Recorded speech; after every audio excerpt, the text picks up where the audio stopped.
பகவத்கீதையில் 2வது சாப்டரில் 35வது ஸ்லோகம்.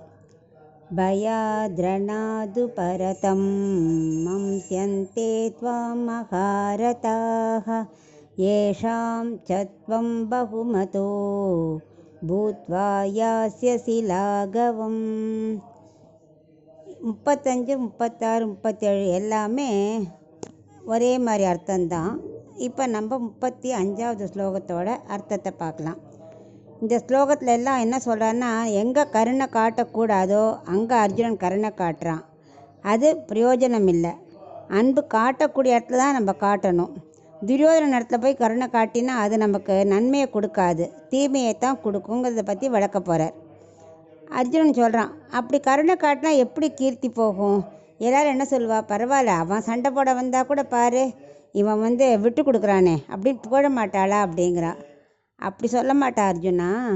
உன்னை பற்றி மகாரதர்கள்லாம் துரியோதனன் கர்ணன்லாம் என்ன நினைப்பா தெரியுமா? நீ அன்பினால் விலகி போனேன்னு நினைக்க மாட்டா.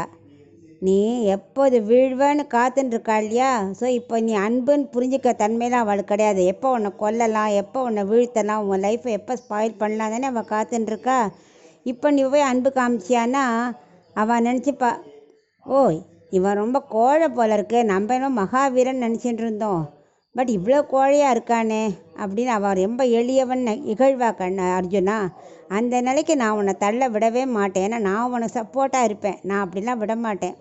துரியோதனதிகள் ஊர் முழுக்க என்ன சொல்லுவா தெரியுமா? பாரு கோழை ஓடி போயிட்டான் பாரு அப்படின்னு தான் சொல்லுவா.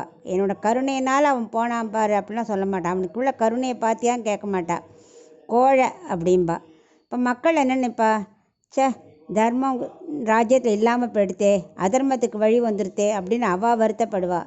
இதெல்லாம் நமக்கு தேவையா சொல்லு?